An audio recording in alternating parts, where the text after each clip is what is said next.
Welcome everyone welcome back to Basic Facilitation Skills Session 4, delivering facilitated sessions or interactive webinar session today.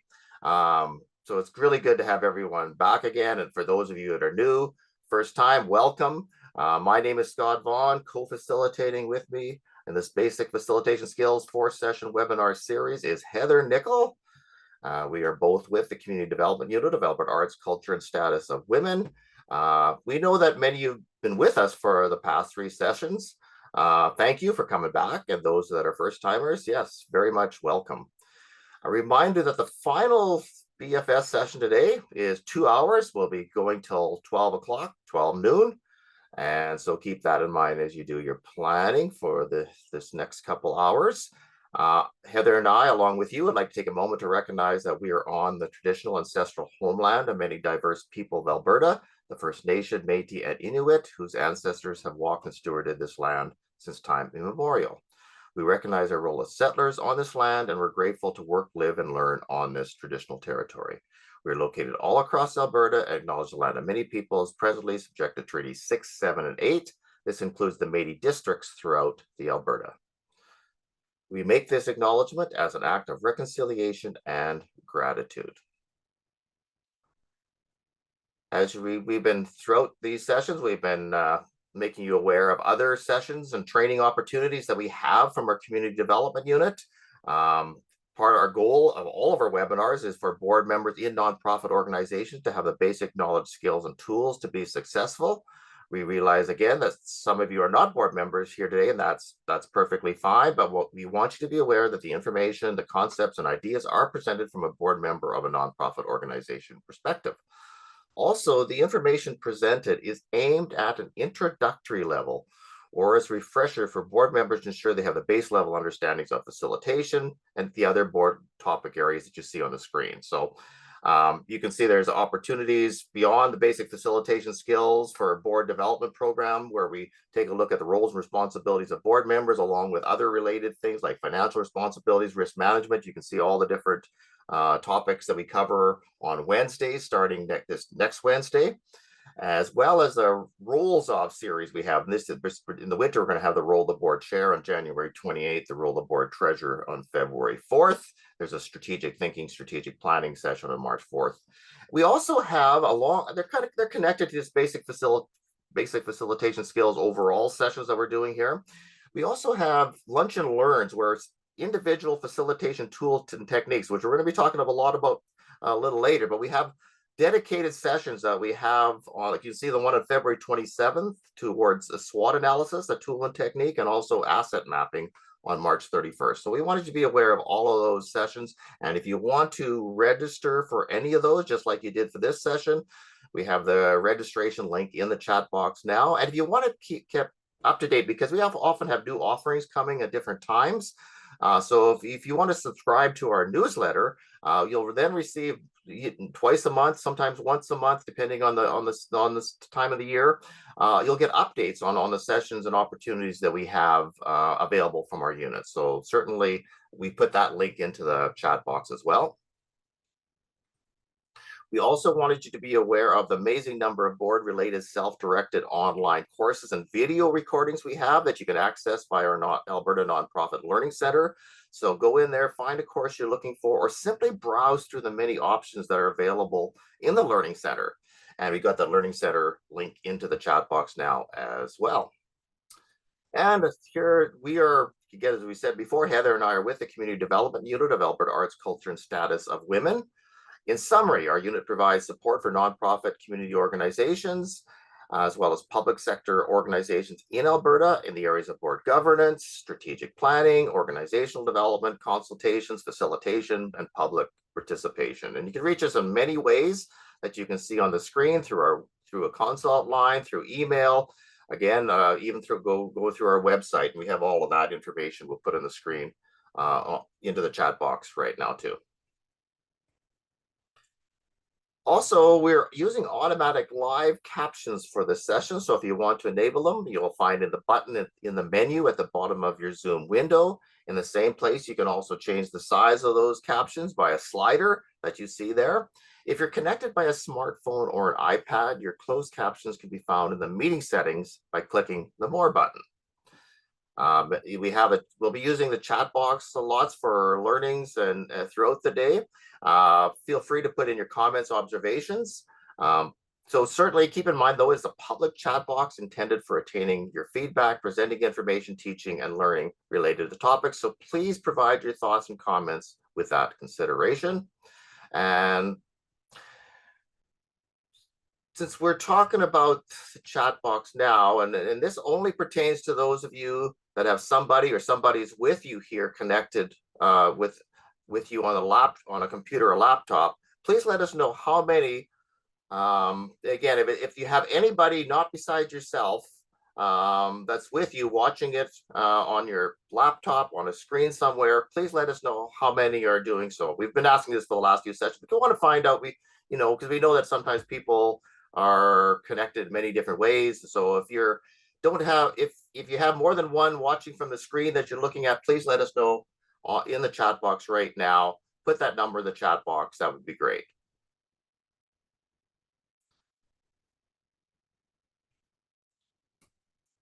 We also, as we mentioned before, you've seen our toolkit that has been put in the chat box a number of times. It provides additional resources and links that we think are helpful in this basic facilitation skills journey that you're on.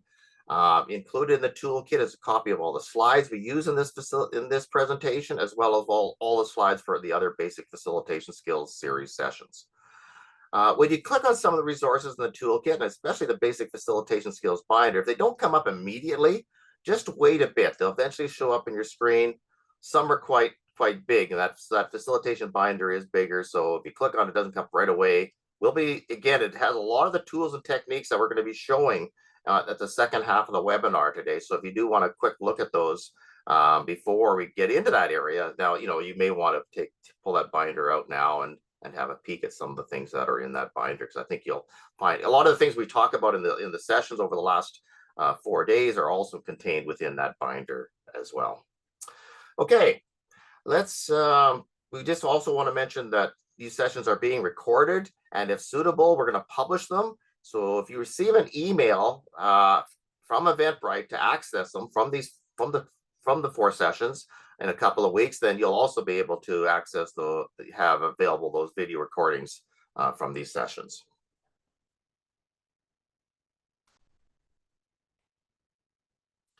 Okay, here is an overview of the basic facilitation skills online series. You can see we have the first 3 sessions. Again, this is probably more for the people that are joining us for the first time today.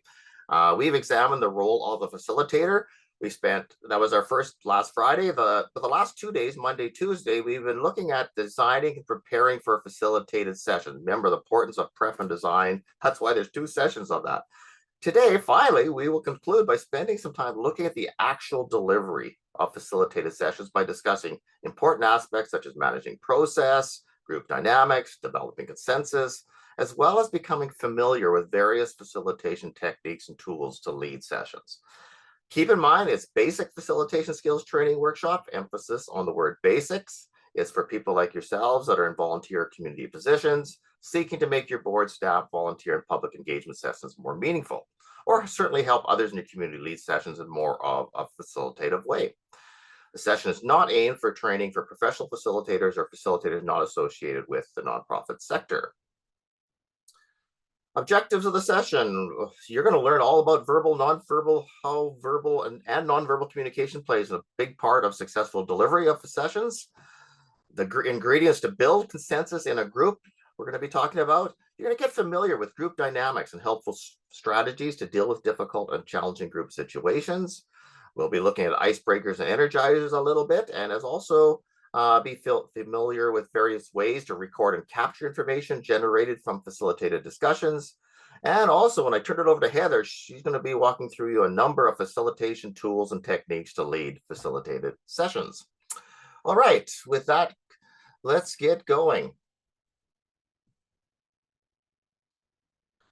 So we have done our assessment, our preparations, all that work we've been doing Monday, Tuesday sessions we've been talking about. You have your facilitation plan internalized. Your facilitation process notes are close by. And whether it's in person, online, or hybrid, you're clear on that. You're ready to go. You're now ready to deliver that session. So we're going to start looking at delivering facilitated sessions by exploring verbal and nonverbal communication. As a facilitator of a session, you must be very aware of both participants and your own verbal and nonverbal communication as you lead the group in the room or on the screen.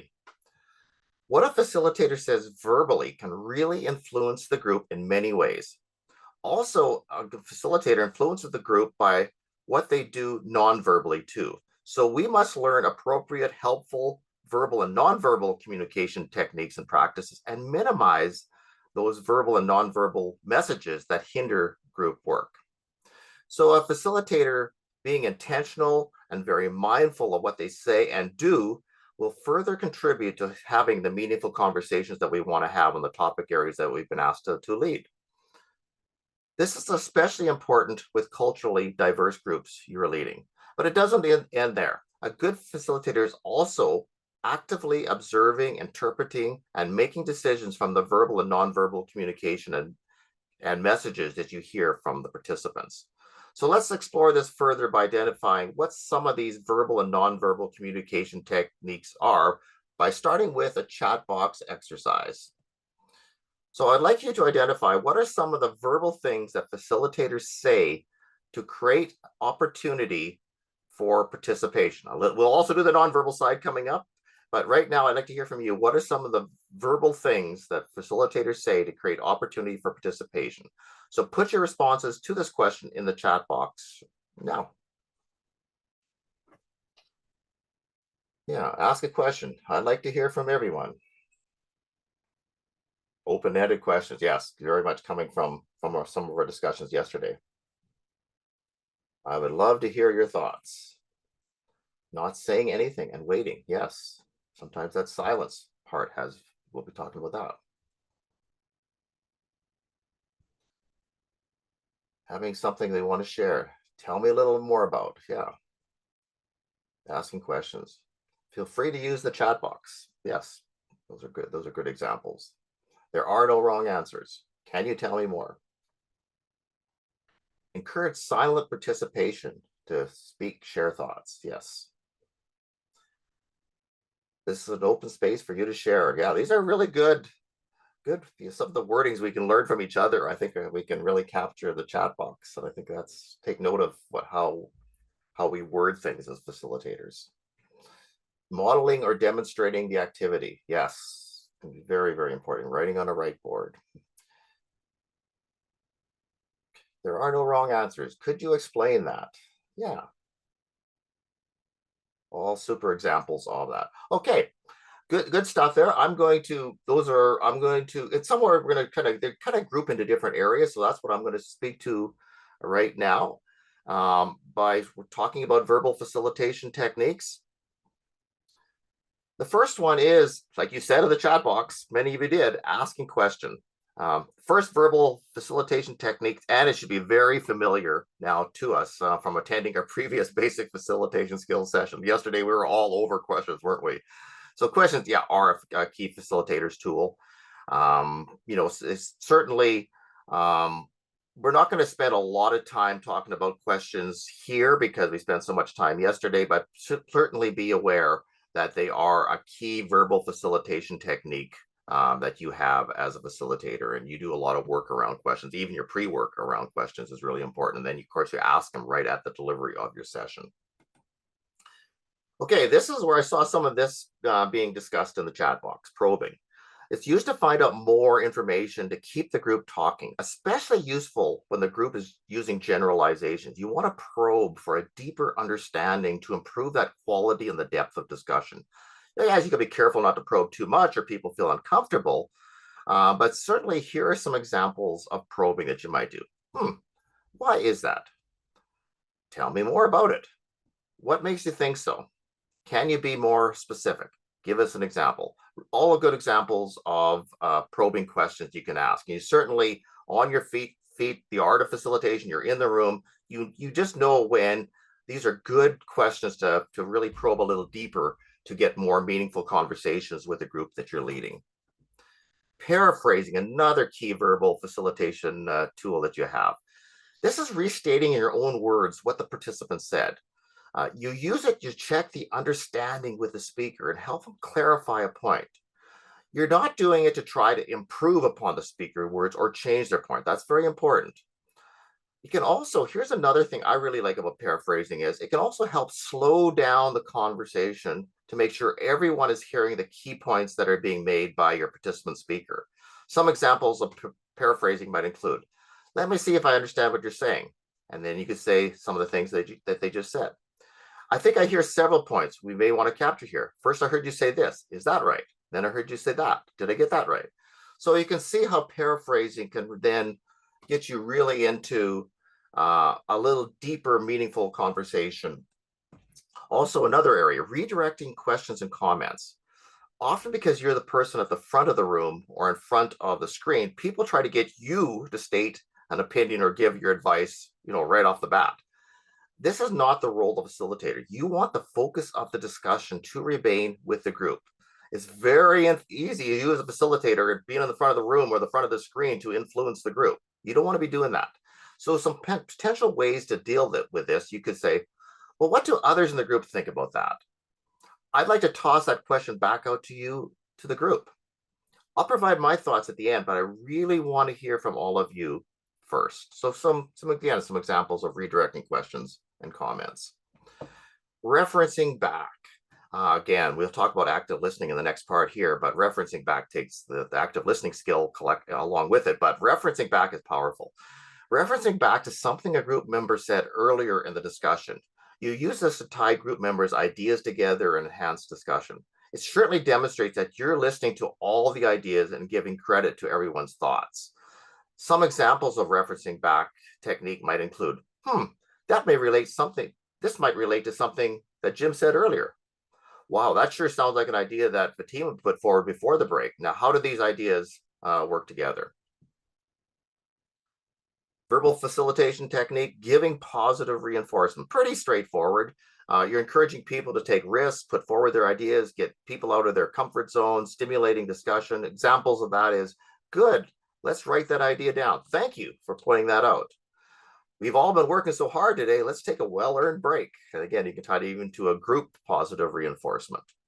Some more verbal facilitation techniques, including quieter members. It is the facilitator's responsibility to create an opportunity for everyone to participate and contribute, but not everyone's going to feel comfortable in doing so. So here are a few ideas, and I think we've already mentioned this in some of our activities that we've had over the last 3 days, but certainly the round robin. Go around and ask every person to respond to the same question. That's certainly a way that you can do that. Call on a person by name and ask for their opinion. Sometimes you might need to be the direct way. And again, the art of facilitation, you'll know when that time is right. Refer back to previous comments made by the quieter members to encourage them to comment further. Break into smaller groups. Or it could be, wow, we haven't heard from this side of the room yet. What do some of you think? Again, remember that I saw this in the chat box too. Remember though that silence in a group is not always a bad thing either. People do need time to think. And again, the quieter person they might need even be wanting that time. Here's another one, encouraging divergent views, shifting perspective. When you notice that everyone seems to be agreeing with one idea, you want, this is a key facilitator role you have, encourage them to express opposing or different ideas. Is there, again, we're trying to avoid that group think part here. Is there a different idea or view that we're overlooking here? Again, part of having a full conversation discussion. When we go out there and put that proposal to the public, what might be some dissenting views that we will hear? So help the group shift vantage points to see things from different perspectives. Wow, there are a lot of disadvantages listed here. What might be some advantages? So you can see that's, again, encouraging divergent shifting perspectives is another key role that you have as a facilitator. Summarizing, pretty straightforward, keeps the group focused, especially after a lot of points have been made. Maybe you're nearing the end of your session, you're coming to a break. You want to be brief and to the point. Here's another thing I've done sometimes, I know other facilitators have. Ask the group to summarize occasionally. Okay, what did we just talk about today? What are some of the things that we discussions that we've had. Where are we at? So then you get some points that are come from, you're facilitating the points that are from all your participants that are providing the summary for you. And sometimes that could be a nice change too. Final one, bridging. It's used when stopping one agenda item or activity and moving on to the next. So you say a few words about what the group has just been doing, and then you introduce a new activity. For example, okay, folks, that's it for verbal communication techniques. Let's move on to some nonverbal communication techniques. And I'm sure all of you recognized I was bridging right there. Okay, let's move on to nonverbal facilitation techniques. So what I would like you to do is, again, start with a chat box activity here. What are some of the nonverbal things facilitators do to create opportunity for participation? Sort of the other side of this. What are some of those things, nonverbal things facilitators do to create opportunity for participation? Get your thoughts in the chat box right now. I'll give you a couple of minutes to do so. Yeah, I see nodding, pausing, eye contact, pass around a talking stick, leaning forward, the head tilt, handing out papers and pens. Yes, see what that is? That is something you're doing. Eye contact, facing listeners, smiling. Yes. Yeah. Sticky notes. Yeah. Yeah, our proximity to speaker. We just simply might move a little closer to them at that time, when just to make sure I really want to hear what you have to say. Opening arms to invite more perspectives. Yes. Yeah. Yeah. Encouraging. Eye contact, floating around the room. Yeah. Instead of staying planted in one space. A little hard to do when we're online, isn't it? But certainly that is a good one. Facial expressions, hand gestures. Yeah, again, the open posture part. Those are all really good examples. Keep them coming, folks. I'm going to also, as you keep putting your thoughts and ideas in, go around the table. Thank you, Annette, for that one. Let's start with a nonverbal facilitation technique, active listening. This one probably is your biggest, again, going that extra mile as facilitator. You must really listen in order to do the other verbal techniques, those verbal techniques that we talked about, like referencing back, summarizing, paraphrasing. If you're going to do those well, you really have to be able to active listen. Active listening builds trust. You're going to increase openness, creativity, and respect. As I said before, it's probably that extra mile as facilitator, that you really are helping the group to be very, very much engaged. If you're able to do that, it doesn't come easy. Sometimes it takes a lot of practice.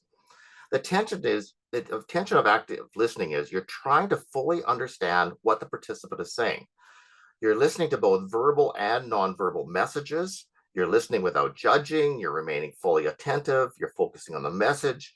You're focusing on the person that's talking. You're really getting in. You're really showing engagement with them. It's not easy. And again, as facilitators, we said you're also worried about your process notes. What are we doing next? You're also worried about temperature in the room. You're also worried about all these other things. And you're also finding time to active listen. So that's why it's not easy. But certainly it takes practice. And certainly that is the skill that you're trying to build on to get better and better of each and every one of your facilitation, projects that you might lead with groups. Certainly facilitators that do this well are the ones that are really highly respected and their groups are highly engaged. So that's kind of like the holy grail you're trying to get to. And it's active listening is probably the path to that, being really, really good at active listening. Now your voice, your volume, your inflection, your tone, you're using appropriate space, your pace, your tone, your inflection can make your task easier. For example, if you want the group to get up and move to small groups, you need to speak more loudly, quickly. Okay, folks, let's get into some small groups here. We have a group over here, a group there. That enthusiasm helps that activity happen. If you want them to think hard and seriously about a question, you tend to speak slower in a lower voice, in a serious tone even. For example, well, there is a concern from Emily that we've not considered in the situation we're dealing with. Let's discuss Emily's concern together more now.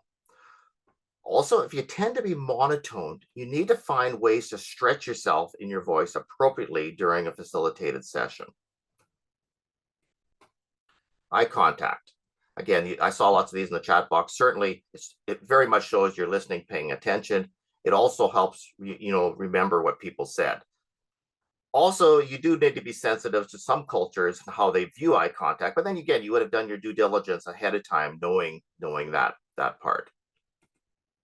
Attentiveness, paying attention to not only what the speaker is saying, but how they're saying. What's their underlying mood? What is not being said? The atmosphere of the room, the reaction of others. Somebody says something, and all the eyes in the room all roll.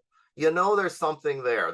So it might even tie into your next course of action that you might do. Maybe everybody's so they're tired. Maybe you need to take a break because even though the break's still on half an hour from now, people are tired, and you're looking at that attentiveness and knowing a next step you're going to take from that. Facial expressions. Try to match your expressions with the mood you wish to set. Learn not to wrinkle your brow, even though you may just be concentrating, but sometimes that is seen or interpreted as disapproval or negative judgment, even though it isn't you're personally, but how things are perceived can sometimes be reality, what you're dealing with the group. Silence. Again, lots on this. I think everybody's really getting the importance of silence. I saw that in the chat box. Skilled facilitators know when and how to be silent. That's again the art, your gut feeling of when to be silent. You're not trying to fill every word, every gap, with words or questions or comments. Sometimes silence is needed for the group to think and respond. Okay, another thing, body language. I saw that lots into the chat box. You want a body language that is open, relaxed. You're certainly careful about closed body positions like arms crossed and any other distracting habits that kind of tie into that. Again, distracting habits, things like playing on your phone, rattling keys in your pockets, pacing nervously, squinting a lot. Those things, maybe that's just the way who I am, but then also sometimes that can take away, distract from what you're leading. So sometimes you can even get somebody to give you a trusted, person that that can give you maybe some feedback if there are any distracting habits. And I've had people say that to me, and I've definitely then pay more attention to not doing that in the middle of a session. So it's good feedback. Enthusiasm, pretty straightforward again. You're showing confidence, enthusiasm. The group is doing well, so they feel assurance, and you're keeping the spirits up. You're reassuring them we're on the right path. The final point before we leave verbal and nonverbal communication is, as you remember from a previous session, that facilitating is both an art and a science. So becoming proficient as a facilitator, understanding verbal and nonverbal communication directly relates to the art part of facilitation. That gut feeling, you just know, yeah, I need to move on, or I need to let that conversation, I need to probe a little further. I need to paraphrase that because I think that's a pretty important point that all need to be here well. And that art part of facilitation is what you get better and better at the more you lead sessions. Okay, let's do a little poll here just to cement our knowledge on understanding verbal and nonverbal communication. So if you want to encourage more discussion on a topic by the group as a facilitator, which of the verbal and nonverbal communications below should you avoid? And this is multiple choice here. This one's multiple choice. You can choose more than one.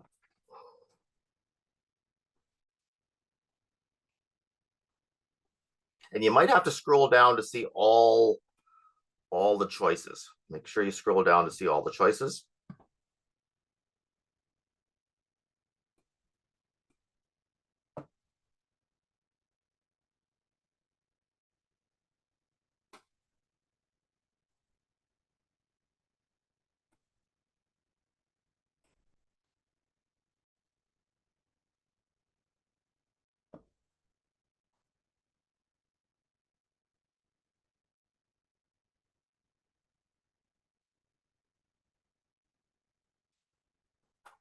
Keep them coming, folks. Lots of people are entering.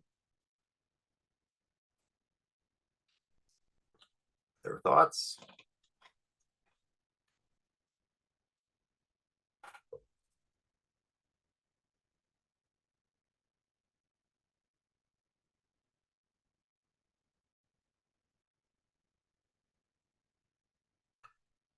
Okay, give 5 seconds to lock in your final answers.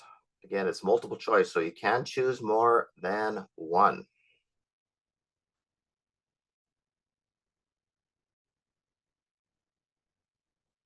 Okay, let's close that poll down and we'll show the results.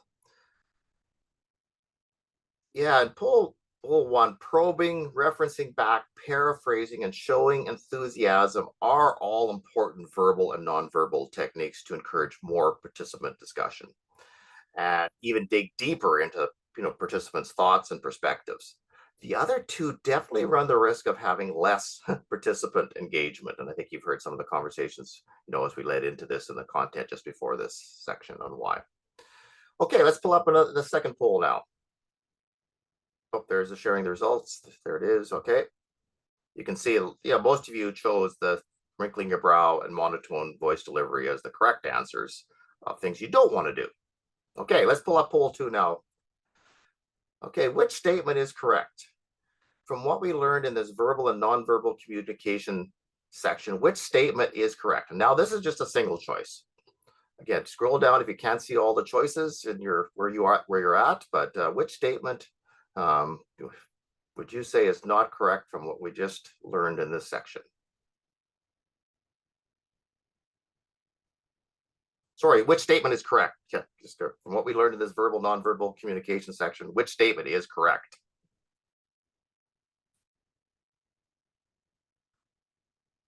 And there's only one choice that is correct here.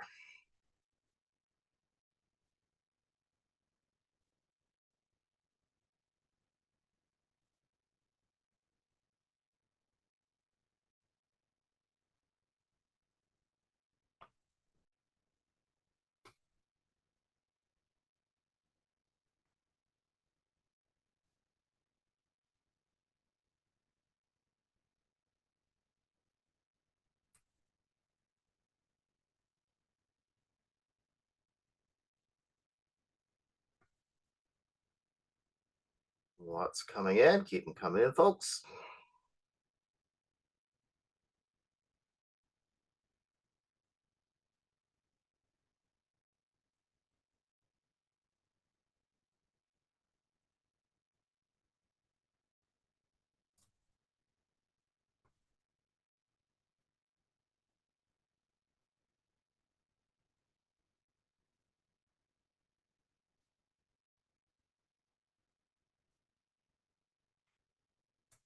Okay, let's lock our answer in and give 10 seconds and we'll close this poll.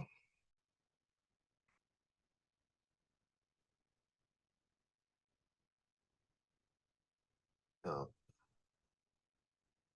okay, we're going to share our results now. We'll take a look at what you have said. Yes, the majority of you have said when everyone seems to be agreeing with one idea, encourage the group to express opposing or different ideas. That certainly is the correct answer. You certainly need to be wary of groupthink or perhaps some participants being intimidated or not comfortable to bring up counter ideas, especially early on in the process. The other responses in this poll are incorrect because, as you learn, facilitator body language does play a big part in engagement. Silence after a question or response has a lot of value in a facilitated process. And the facilitator always should be looking for opportunities to reference back to what somebody said earlier. And yes, active listening is not easy. You're multitasking, you're doing a lot of things as a facilitator. To active listen well is hard. It takes practice, but certainly it is a path to really increase the good that you do with your groups for it to have them engage in really good discussions and good decisions they make from the facilitation work you do. And certainly you're on the path of active listening, of doing it well. You're on the path to become a really good skilled facilitator.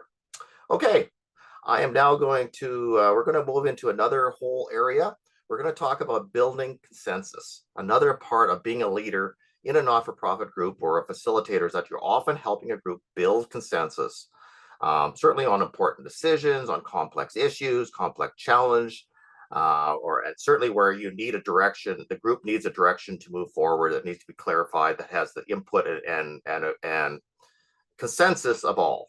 So let's talk about that. Let's start again by a chat box activity. Facilitator, chairpersons, and leaders in groups are often tasked to help the group build consensus on an important decision that needs to be made or a key direction forward. But what is consensus? What do we mean when we say consensus from a facilitator perspective? I'd like you to put your thoughts, so I get your thoughts around what consensus is first. So I'll give everybody a minute or two just to put their thoughts. First thing that comes to mind when you're thinking about consensus, what does it mean to you?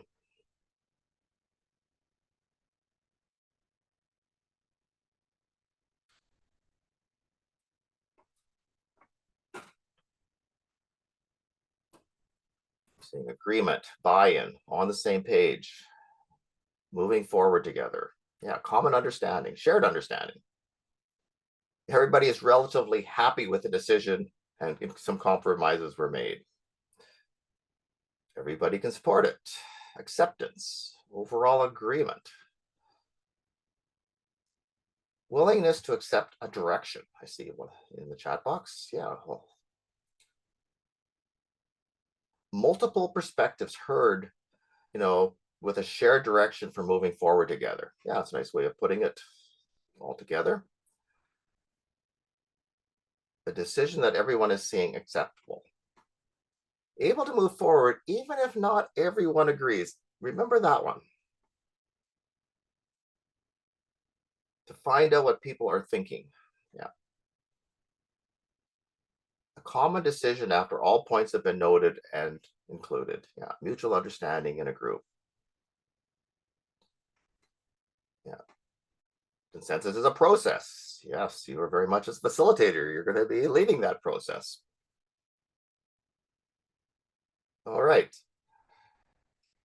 I'm going to share a number of thoughts related to consensus now, and I think we'll draw upon those some of those thoughts that you had in the chat box. So it's a nice little summary of where everybody sees consensus, because it is seen differently. I mean, I think as we do our work in our groups and organizations, you'll come across many different perspectives on what consensus is, especially even amongst the members of the group that you might be leading.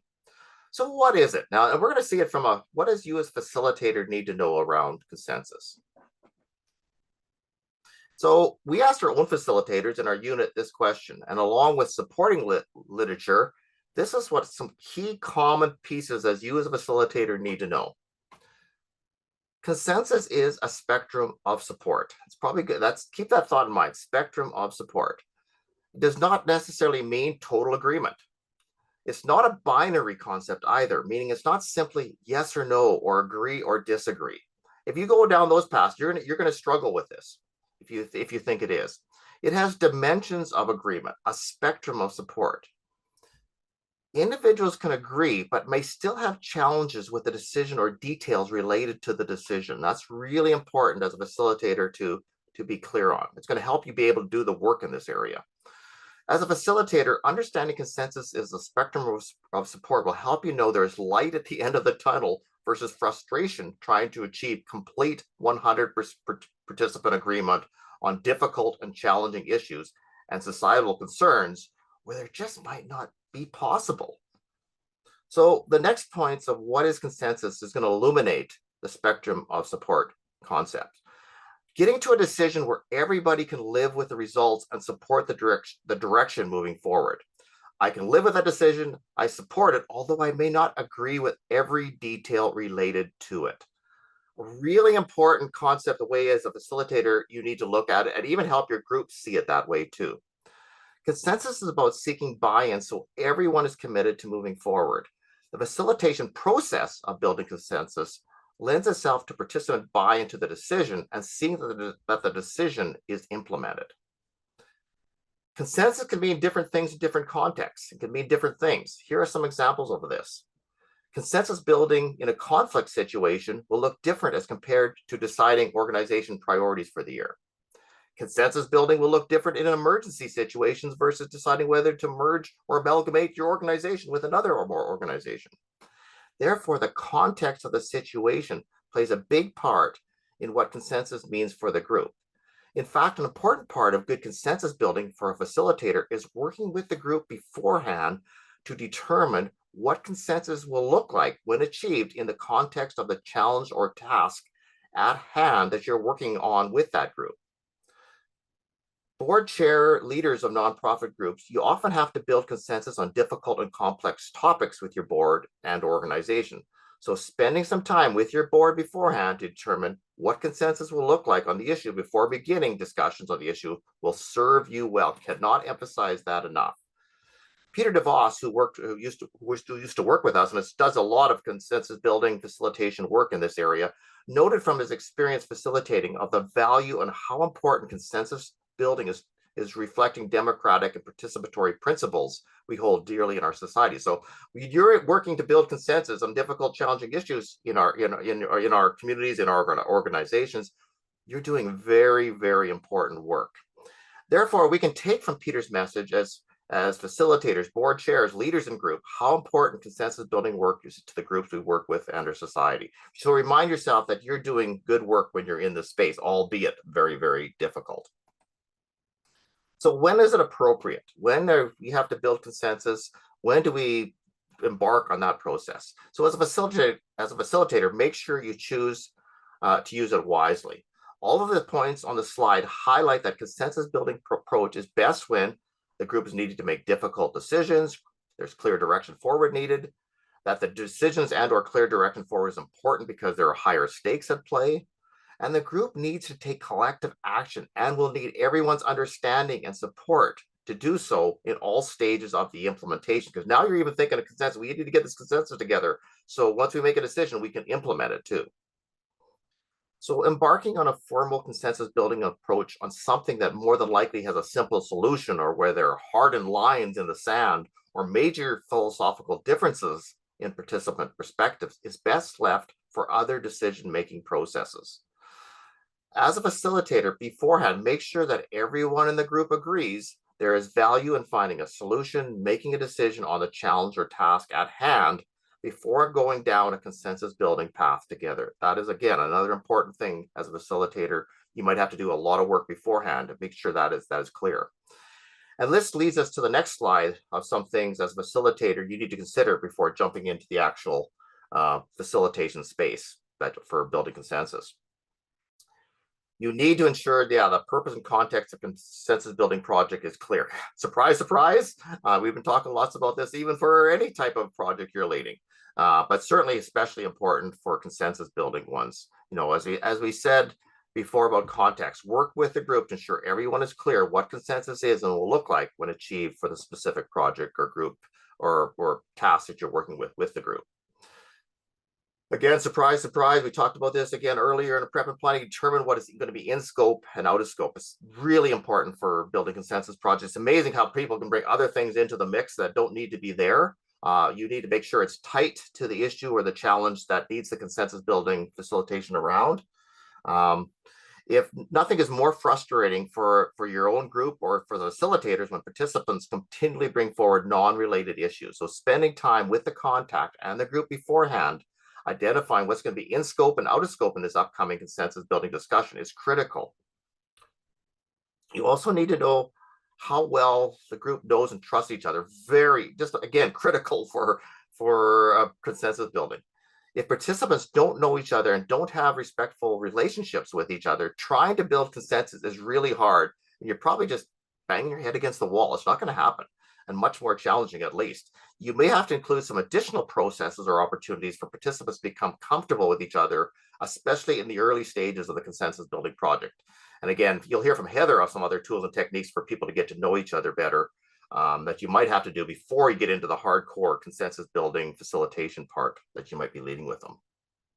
And all of these lead to the final point. And again, it goes back to our stuff from yesterday. Create a clear and effective consensus building facilitation process. You always need to have a facilitation plan that clearly outlines the processes, the steps, the stages that you'll be utilizing to lead the group. Your facilitation plan, along with good facilitator notes, should clearly reflect the purpose of the project. Again, surprise, surprise, we would talk lots about the purpose. The facilitation plan should also include the questions you're going to ask, the facilitation tools and techniques you're going to use, the platforms and technology you're going to access, and the anticipated timing of each. Again, those are absolutely important to have all of those in place if you're leading a facilitation process, consensus building process on a difficult issue. And you're likely going to have to adapt your process along the way. So you're going to have plan Bs and Cs, and you'll be able to flex different ways. You'll be thinking about that. What if the group goes here? I'm going to be ready to go with that. So again, we just sort of skimmed the surface on this topic, but please check your toolkit for additional resources on building consensus. Again, there's a whole bunch more in there, but we wanted to touch on it because it is often an area where we as facilitator are asked to lead and help our groups with. Okay, we are now going to move into understanding groups and challenging behaviors in groups. Let's talk a little bit about this now. Probably a lot of people probably been waiting for this section. We're going to start. We're going to talk about being proactive and anticipating opportunities and challenges during facilitation processes. We're not going to spend a lot of time here on this Tuckman thing, but there is some things we can learn from this is the Tuckman model of stages of groups. It's from a number of years back, but it's also one of the many models helpful in understanding challenges we may come across in facilitating groups. You may have heard the phrase forming, storming, norming. This is certainly rooted in this Tuckman's framework. The foundation of the model is that groups naturally move through a number of different stages in their development. In your toolkit, there's a much more detail on the model, including the facilitation tips to help participants navigate each stage. So what it basically says in words is that groups go through some natural stages here. They get together, they form for the first time. There's also a storming phase where everybody's trying to figure things out. It's a little crazy at that stage, but then eventually they do, and they start getting some norms. They get some ways of working together. They figure it out, and then they start really performing and doing some good work. The problem is some groups maybe get stuck in one of these stages, often the storming stage, and sometimes they're stuck in that stage. So the good thing about the tip says that you as a facilitator can take a look at what are some of the tips they can do to get the group from that seems to be in the storming stage and they seem to be stuck there. And so that's where one area of information that you might find helpful in your toolkit on this one. I'm not going to go into a whole lot more detail there. What we are going to do is I'm going to start with a chat box activity with you. What is one challenging individual or group behavior or situation that a facilitator may face? But it doesn't end there. I want you to identify that. I also want you to identify, and for that challenge you've identified, also identify a strategy you have used or seen another facilitator do to address or reduce that challenge. For example, you can see in the chat box, only one or two people doing all the talking on important board discussions or decisions. Also with it, a strategy. Have each group member put their thoughts to a key question on Post-it notes or on a whiteboard first to ensure everyone is engaged and to identify similarities and differences in perspectives. So not only do I want you to identify the challenge, I want you to think about a strategy to address it. So just don't put the challenge in, put in a strategy to address it. And I think we've had enough conversations on some things beforehand that you might even have a way into how you might sort that problem out. So give everybody, because my audio is not clear today. Okay.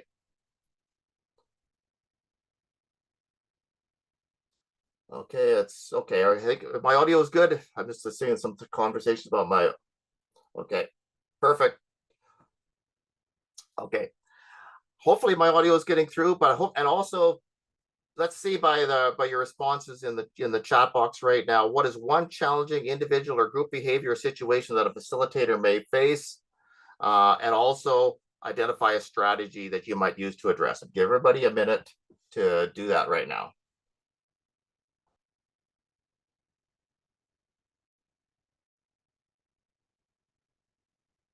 And I'll give you a few minutes. We're going to take a few minutes to do this exercise because you need to think, what is one challenging individual, group behavior, or situation that a facilitator may face, and also with that, a strategy you've used or seen another facilitator do to address it.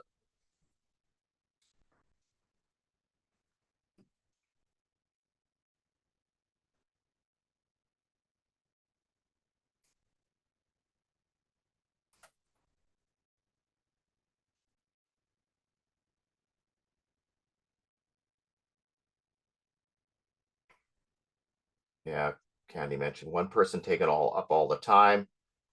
Refer back to cultural practice, utilize talking stick. Everyone choose whether they wish to contribute. Begin. Yeah, so that's a good example of that one. Fiona mentioning one person dominating. And strategy could be to remind people of time and allowing time for all to contribute. Yeah, get working principles might come into play here too that you have.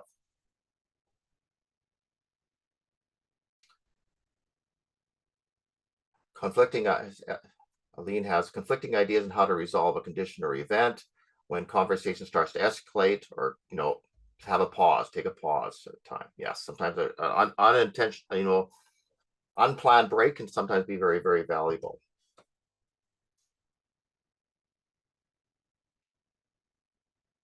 Okay, so they know it all. Yeah, sometimes hard to tone them down, but facilitators will ask for those who haven't contributed only to speak. Yeah, sometimes you just have to say, uh, do I have it down, Joe? Do I have all your ideas and thoughts? Okay, good. Okay, now I'm going to ask. Now I'm going to, you literally do you face another way and say, can I hear from all of you now? Especially in person, very easy to do. Online, then you're going to have to say now, I would like to hear others now put their thoughts to that question.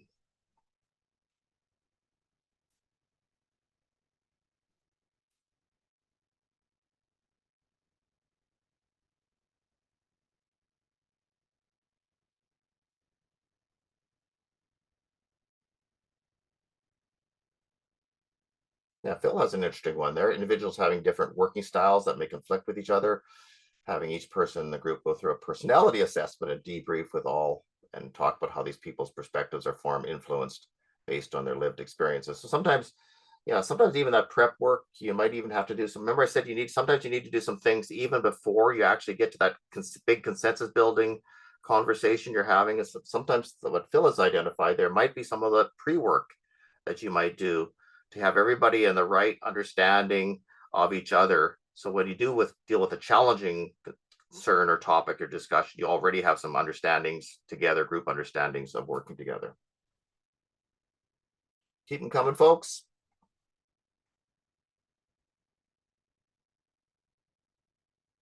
I find talking circles where each person has a chance to contribute. Yeah, those are very good.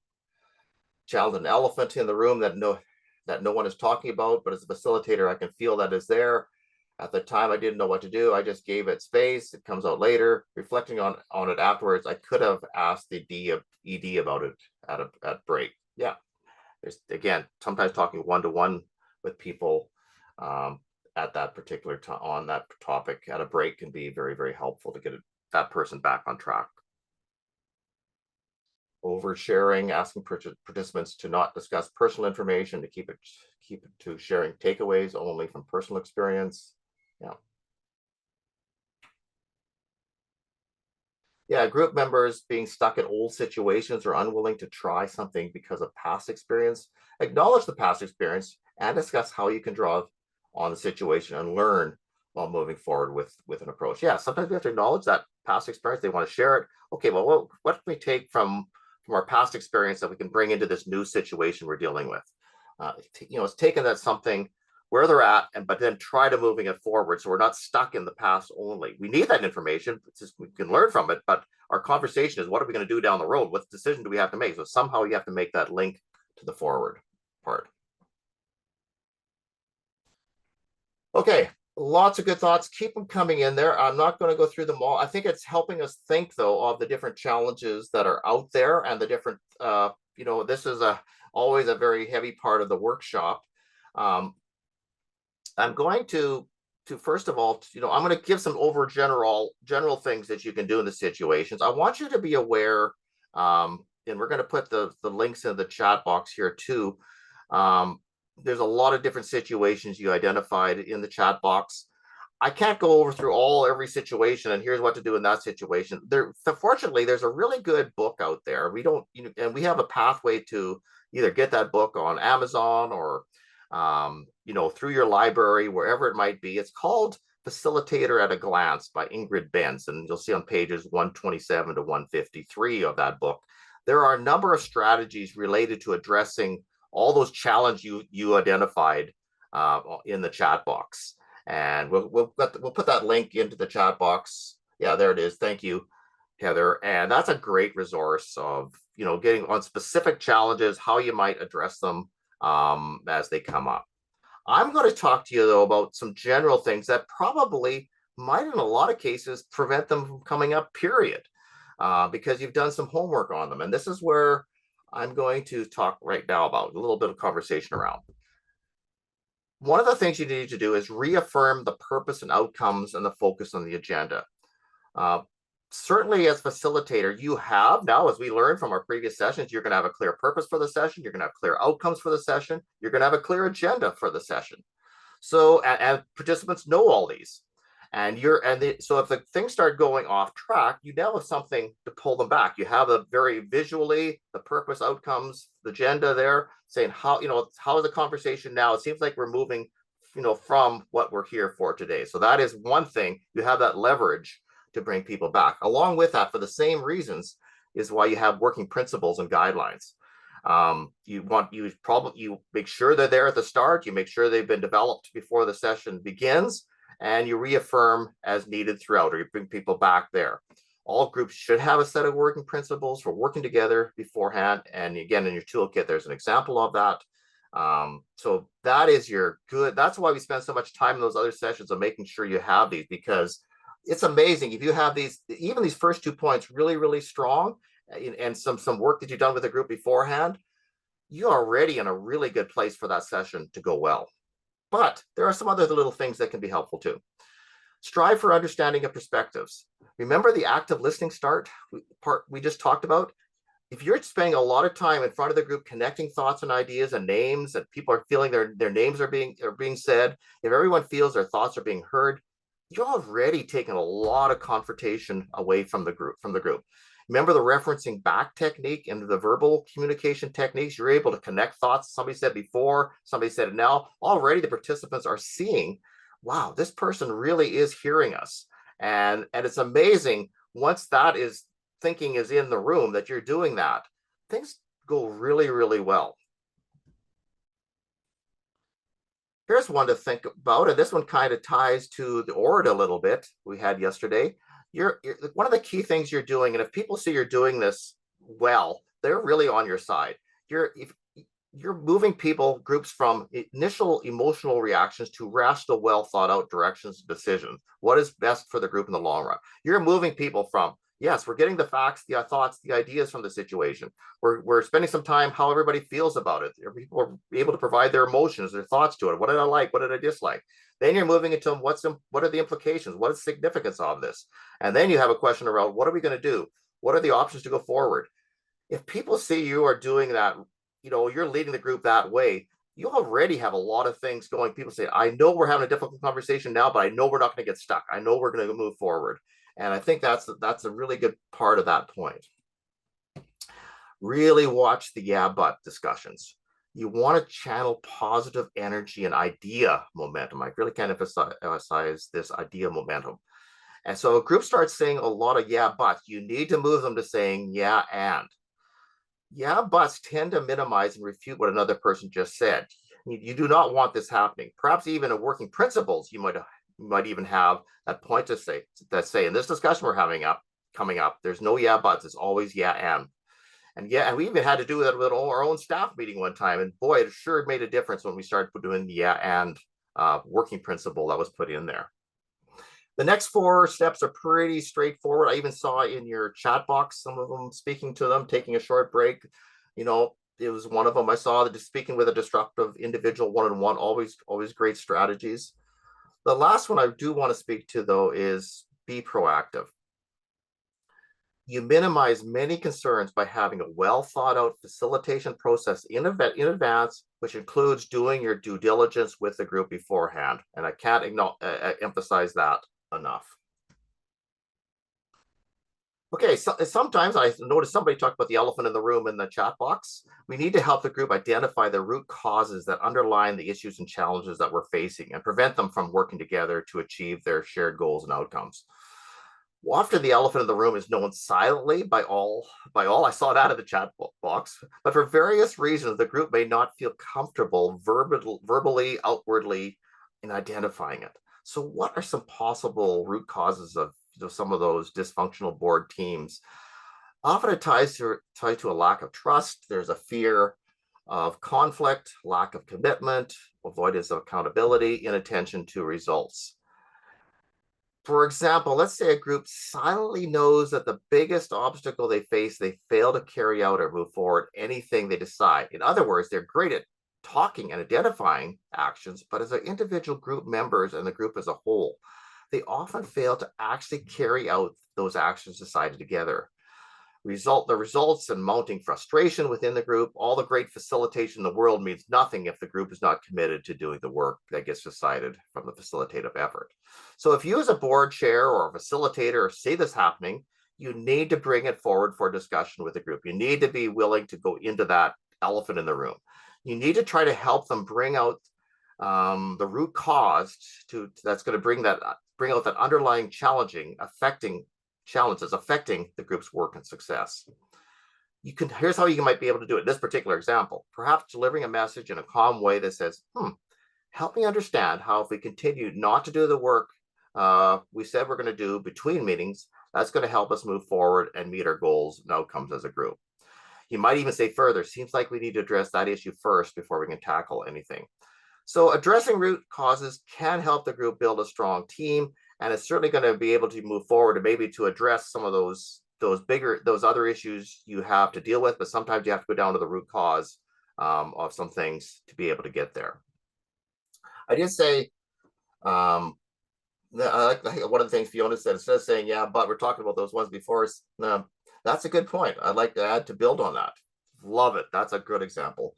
Okay, Phil mentioned, can you talk about the use of humor? I did jump, again, because we're talking about slides soon here before. Yeah, I didn't talk about humor too much, other than I wanted to, if you have humor and you can do it in a way that makes people still feel comfortable, great. Be careful though. I'm always careful about humor. You need to make sure you really understand the group well. Again, it's that art part. I know I could say something here that's going to work well, or I could say something here that could really, put things off course. Some people are better at it than others. So use it with caution. It's definitely an art, a gut feeling when is the right time. It can certainly lighten things up. Let's say if you have a really tense discussion and somebody can say something that's right on point, that's not offensive, but really helps the group just take the hardcore breath out of the situation just for a few minutes. It can be wonderful. So yes, it needs to be taken with a caution, but can be very, very useful if used wisely. Okay, I want to have a poll here for you. Another poll. Let's pull this poll up right now. Which of the strategies below as facilitator you would not use, keyword is you would not use, to get the group back on topic on a session that has gone off the rails? What is that strategy? Only one choice here.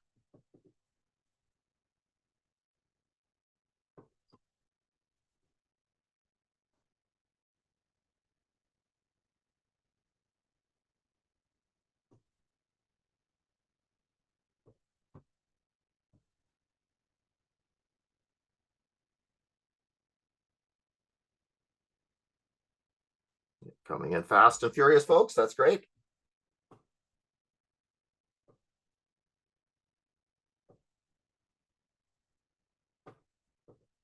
Yes, Serena, I see your comment about the frustrations showing too much.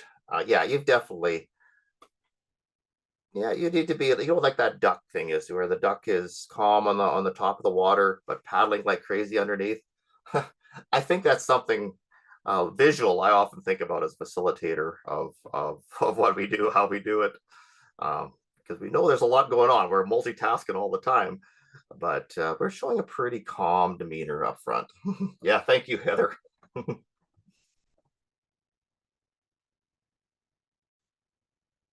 Yeah, Lori mentioned the part about being the parking lot. That sometimes if something is out, let's say you did a lot of good work of getting things that are out of scope, in scope and out of scope in your work beforehand, but something just comes up and you have a pretty good feeling that probably idea is probably out of scope for the conversation, even though you made it, you determine in scope and out of scope. Sometimes you can just deal with it right on your feet in the room by having a parking lot sheet. Can we just put that idea in the parking lot? Does everybody agree that idea that just came up is a parking lot um, item? So then you would put it in the parking lot. Again, I'm just referring to somebody said, what do you mean by parking lot? All right, let's take a look at this poll. I'm multitasking right now. We're going back to previous stuff, and now we're talking about polls. So, but those are really good questions. Yeah. Okay. Which of the strategies below has a facilitator you had not used to get the group back on topic on a session that's gone off the rails? Yes, and we're gonna share the results right now. Yes, thank you, Heather. Allowing participants continue to speak long after their point has been made because they need to be heard. Yes, that is the correct answer.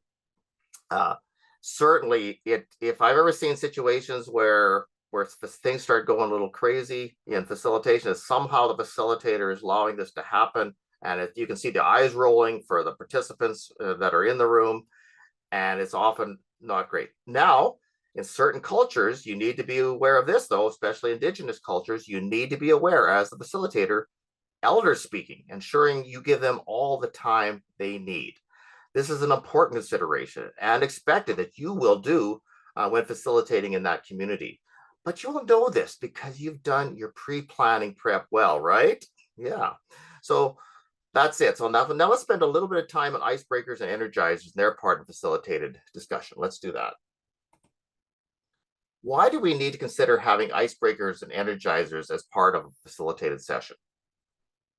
I just want you to answer that question in the chat box. Why do we need them?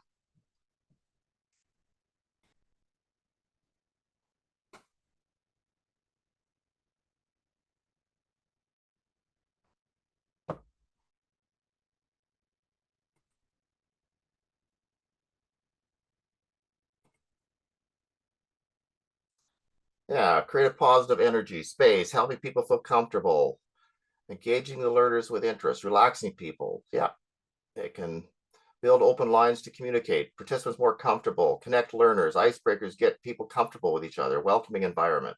Yeah, very much. Those are setting the tone, see how people act, wake people up. I like that one. Yeah, promote engagement, reduce some interpersonal barriers. Open up informal connections between participants. Yeah, super examples of those. And I'm just going to quickly keep them coming in the chat box. I think we still learn from each other. Why keep those coming? We're learning together in that chat box, so don't stop putting them in there as I go into the next part. But why have icebreakers and energizers? You can see on the screen. I really like the one that I'm going to speak to most here is prepare for an important discussion brainstorming process where you want people to contribute fully and give useful suggestions. Again, to tackle a problematic situation causing stress, tension, or negativity in the team.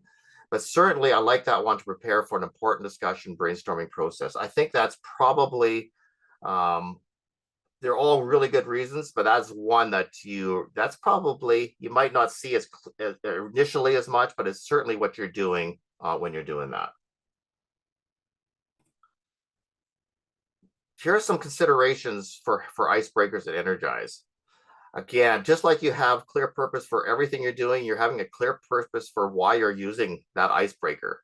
Um, so for each activity, think about what you want to achieve, which each icebreaker energizer activity you're doing, and why are you doing it. So make sure how is it connected, aligning with the work you're doing. You also need to think about what might or might not work well with a specific group you're working with, time and space requirements, again, your online, in-person, hybrid considerations, and last but not least, be very clear on instructions. I think I see too many good icebreakers or energizers not go as well because the instructions, we kind of think, oh, everybody should just intuitively know these instructions about this icebreaker. Well, people are often a little bit uncomfortable right off the bat of an icebreaker energizer. Your instructions are going to help people feel comfortable, so they feel very, very clear on what that is. So don't just brush over instructions. Instructions are really important when it comes to icebreakers and energizers. Another thing I want to talk about just quickly, the last thing before I turn it over to Heather. Why record and capture the information generated by the groups we facilitate? Why do we need to record and capture information?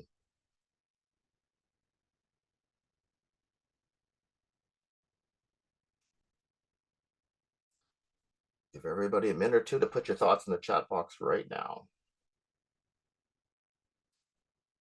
Yeah, data, make people feel heard, verify. Yeah,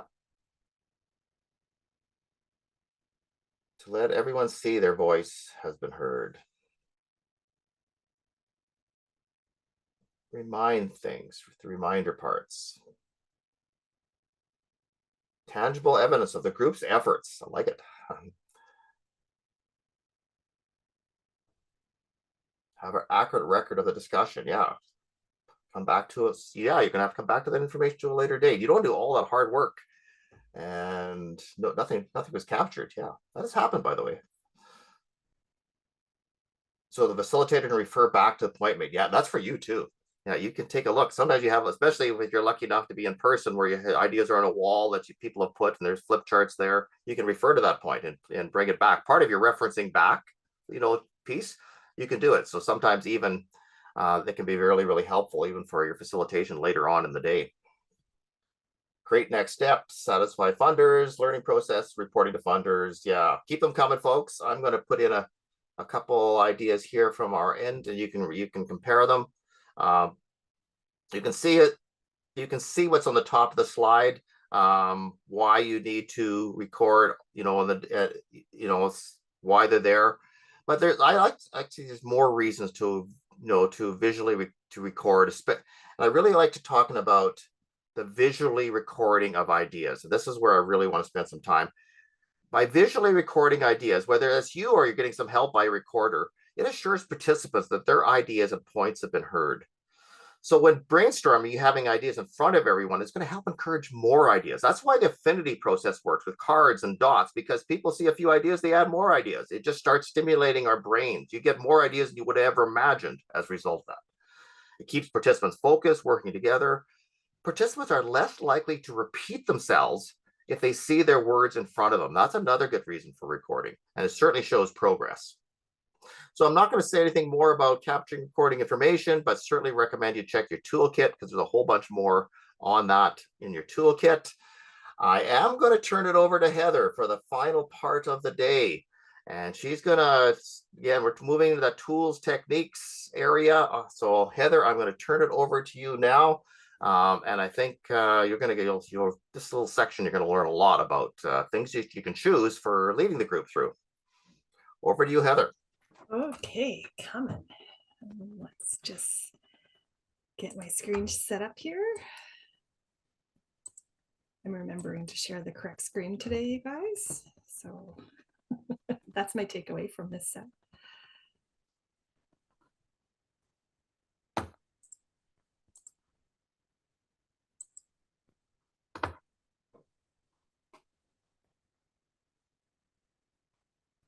Okay, so thank you guys, and great discussion in the chat box as well. That's lovely to see and to have as well. So thank you for that, and thanks Scott for the great information delivered so far. And as part of discussing the delivery of facilitations, we're now moving to provide an overview of some of the facilitation tools and techniques you might use. So let's start this session with some input from you. And in the chat box, this is the question. What are some facilitation tools and techniques you have personally used or seen? Yeah, word scramble activities in small groups as an energizer, for sure, right? Just stuff that initiates that conversation. Recording the sessions to have accurate meeting minutes, for sure. Yeah. Using those engagement, the platforms, the Teams, the Zoom, the Google Meets, using Miro, for sure. Physical activity, even a warm-up. That's great. Using the sticky notes in a small group, right? And brainstorming and sorting and organizing. Yeah. Pair and square and share. I haven't done that one for a long time. Sticky notes to answer the questions, for sure. Word association, encouraging a story based on a relevant word. Ooh, interesting. Small group discussion with a report back, right? Turn and talk and then let us know what the highlights of your conversation were. That's a great one as well. Yeah, sharing a quote and then having a conversation about it, for sure. Round robins. Yes, sticker dots for in person for voting. digital voting if you're online for sure. Creating those parking lots to hold those conversations that you don't want to lose, but when you need to focus on one specific thing, right? Absolutely. You can always circle back to the parking lot for sure. Icebreakers, mind mapping tools, which help me plan things and sort out lots of information. Good question, Geraldine. Ask what's on your heart at the beginning or end of your time together. You know, where are you coming from? How are you? Where are you? What's in your heart? Those are great questions as well, and sets the stage as well for open, honest communication. Remaining accessible pre and post event. Yeah, great. Okay, let's keep going. So lots of tools and techniques we've listed, and thank you for those. Now we're going to move into the tools and techniques listed in the toolkit and highlight a few of the many tools and processes available to you when facilitating. So when choosing a tool or technique, I'm just hang on half a sec. I just need to pause and rearrange some of my slides there. That'll just help me be able to see things a lot better. Okay, where was I? We're going to move into tools and techniques listed in the toolkit and highlight a few of the many tools and process options available to you when facilitating. So you're looking at the table of contents right now from the toolkit. So when choosing a tool or technique, know what you want to achieve. What is the outcome of your intended facilitation? What is the point to the facilitator process? Knowing the outcome and the purpose of your session will help you decide what process to use. And in front of you now is the table of contents for the toolkit for basic facilitation skills. You'll notice at the bottom left-hand side there is that you'll notice a process tools and techniques section near the bottom, and you will see a number of process tools techniques listed. In the toolkit, they're on pages 54 to about 110, and they are all examples of various processes that you might use.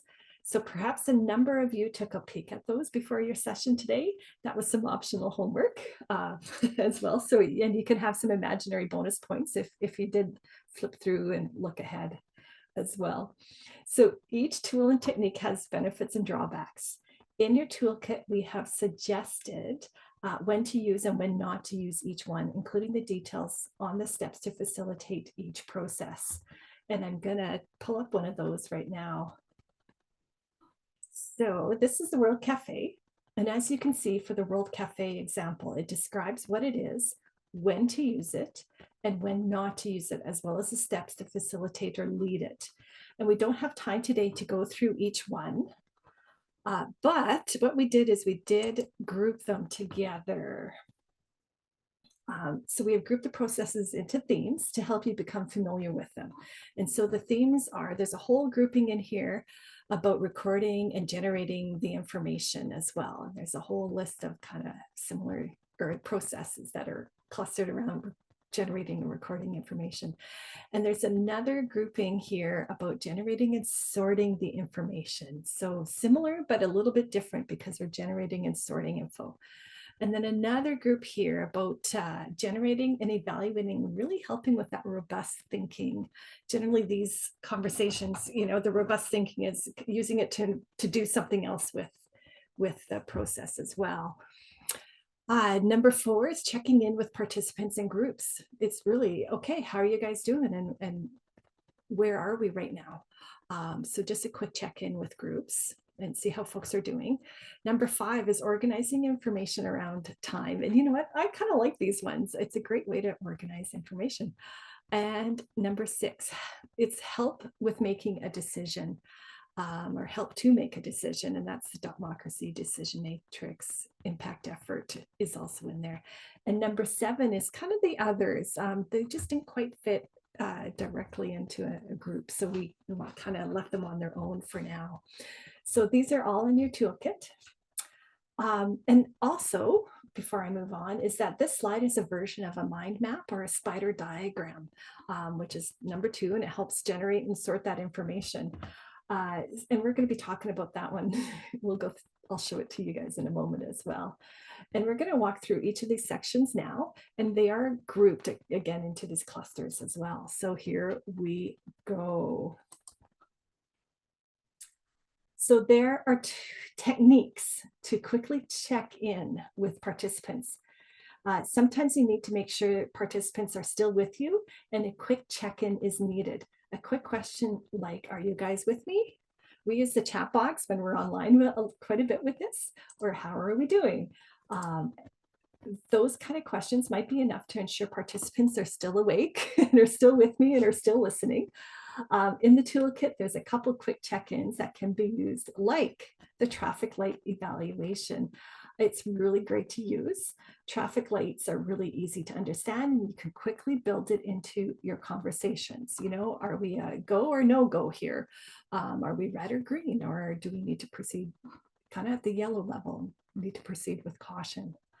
There's also fist to 5 survey. I like this one. It's another quick check-in that you can easily build into conversations, and it's really no or yeah, let's move forward with this, or do you have any version in between as well.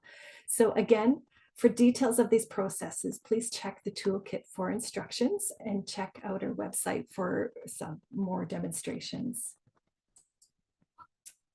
There are techniques to help with thinking through and making good decisions.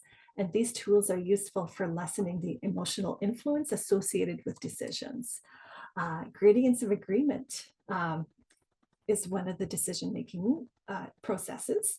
And you can build this into your sessions. Gradients of agreement is somewhat similar to Fist of 5. However, how you apply it is different.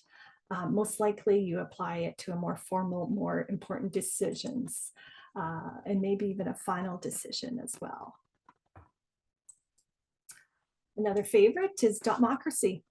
Dotmocracy is a quick, short voting activity, and it's useful to establish importance or priorities. Dotmocracy is usually a simple majority vote, but it also can be layered, and it can be more complex if needed. And if you've attended a session facilitated by someone from our unit, most likely your chances are pretty good that you've participated in a Dotmocracy of some kind. And if you're with us on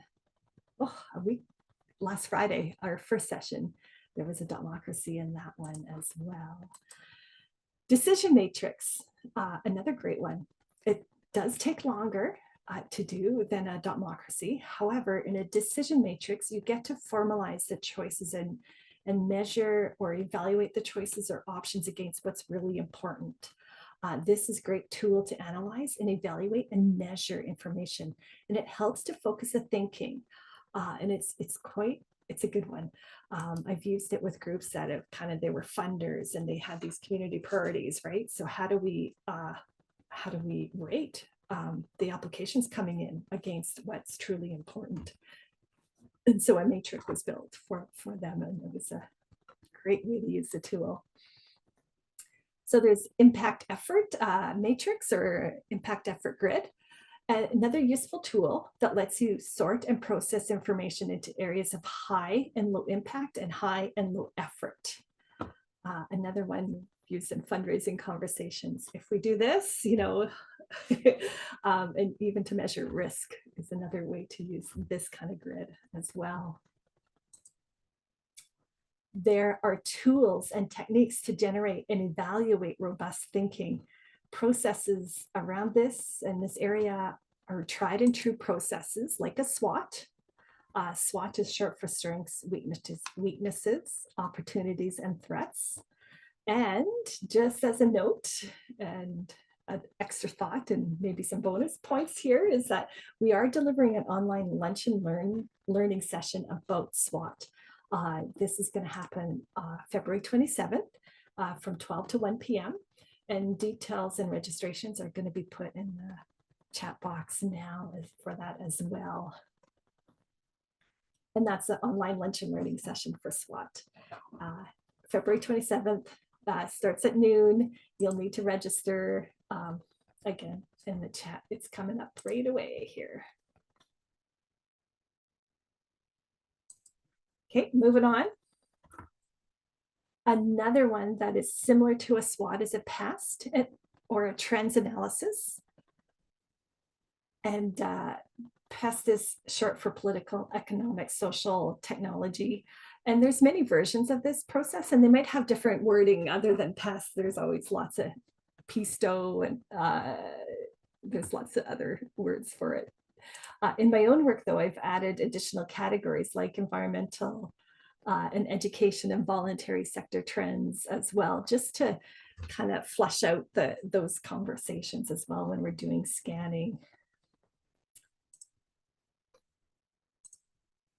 And I think Scott might be having, let's just see if I can put it in there, Scott. Wrong link. Okay. Oh. Yeah, that's what's happening. It's not showing up on, no, you got it, Scott. I just didn't see it. Yeah. Okay, so we're pausing the PowerPoint, but the SWOT Lunch and Learn is in Eventbrite. Ignore what I'm just going to delete it, and I'm going to just keep talking and not watch the chat box anymore. Okay, so lots of versions of PEST as well in here, and there's lots of versions out there. So there's also the wave analysis. The wave process allows you to generate and review information around concepts, trends, practices, approaches that may be on the horizon, that may be emerging, existing, or disappearing. This process is organized using an image of a wave and provides a nice visual. And another note is that we have a wave analysis video created, and it's kind of, it shows the process demonstrating the wave analysis. You will find it on the Nonprofit Learning Center website very soon. It's not there yet, but it should be very soon. There's also 6 hats thinking. This is another great example, and the 6 hats thinking process provides intentional focus to a problem or issue and generates ideas and conversation around the 6 different types of thoughts or thinking. And it's a good way to intentionally work through an issue or to ensure thoughtful exploration. So when you're looking at a problem or a situation and folks are really stuck, this might be a way to open up that conversation, because you start and you just work through each hat. Okay, let's talk about the facts and the information and what do we really know? And then we move to the red, which is the feelings and the emotions and hunches and what's your gut saying here? And then we move to the yellow. Let's talk about the values and benefits. Why here? And then black hats, you know, the difficulties and what could go wrong here? What could be move us sideways? And then the green hat would be the flip side of that, and that's the creativity and the possibilities and solutions. And blue hats is really managing the thinking process, the focus steps, that right next steps here. We've used it in when folks needed to move forward on addressing a problem, and they actually was lack of childcare in the community. They worked through this, and actually they got quite a few action pieces and a way to move forward. Yeah, and Allison's endorsing this one, so it's a good one to use. Similar to the ORID, right, where you have the levels of conversation as well. This similar, not quite the same, but it's a good one that way. Okay. Eco-cycle of change is another great way to process information, especially when using it as an organizational assessment tool. The eco-cycle basis is that there are specific natural processes of change within an organization, and it includes experimentation with new ideas and existing efforts, and understanding them are critical to the organization's success and long-term sustainability of the organization. There's also a fishbone diagram. It's another process. Fishbone diagrams are good for mapping out cause and effect, as well as breaking down challenges and issues. Another favorite one of mine is 5 Whys process. It's great for identifying and articulating root issues, and 5 Whys is just a good one. it generates great conversation. And it's also serves as a grounding of why does the organization, why are we here? And those read about it, but it's asking the question.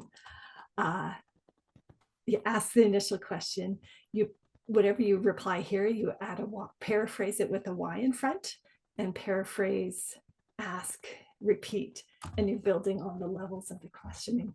It's a good one. There are techniques to help you generate and sort information according to time. These techniques all have time as a common factor. We can organize information around start dates, end dates, reporting dates, target dates, even events. All are important pieces of information to document and report on. And these ones are pretty good. I think they're fairly simple and straightforward. You can create and use Gantt charts. Gantt charts is really a project management tool, but super useful for mapping out things around time. Of course, tried and true, you can organize information using a calendar or a timeline. And think of this as one big to-do list, and you can organize it however you need to. So it could be days or weeks, months, quarters, even years if needed. There's also historical scan. Historical scans are a valuable tool for reflecting on your organization and its history. A historical scan sorts and organizes important events according to time. I found this one can be an important tool to record key events or key moments in an organization's history. And it also helps the group or the organization have very rich conversations around the organization's culture. It does a great job helping new board members learn about the organization and does a great job helping them get up to speed on the organization's history and culture.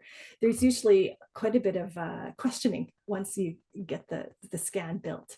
And then, so that's why, and there's moments of revelation when those conversations about, that's why we do such and such this way, because whatever the event or incident that happened as well. So it's a good one. There are techniques to help you generate and record information. These are great processes when you need to engage community groups or individuals, and you need to hear the participants and learn what they are saying. So this one is kind of twofold. So you're generating and recording the information. So there is World Cafe or a conversation cafe. Remember this one? The cafe can be used to create intentional space for intentional conversations. So imagine that cafe setting where a smaller group of people gather to talk and generate ideas. Participants often switch to other small groups, increasing their exposure to ideas and thoughts and topics, etc. And there are many, many ways and many variations of the cafe process. Graphic facilitation. It's a beautiful way to capture information. It always surprises me because there's a lot of prep work involved in graphic facilitation to make the end product look great, but it's a great tool. Open space, focus groups, Cracker Barrel are all good processes for intentional generative conversations. These three processes are generally fairly organic. The facilitator sets up the process and the ground rules and then lets participants go forth and do their thing. There's appreciative inquiry and there's dynamic facilitation.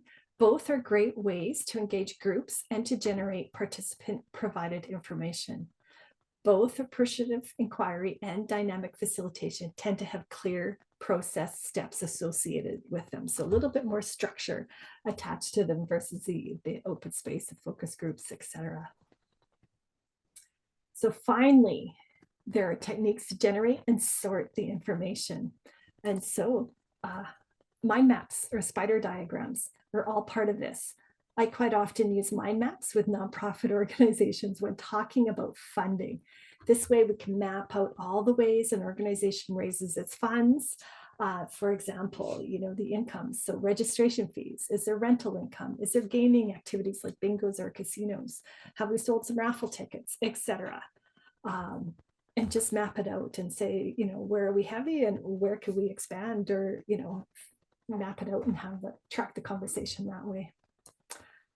There's brainstorming, and affinity process can help groups think through their ideas and their information that they have, and even address some problems as well.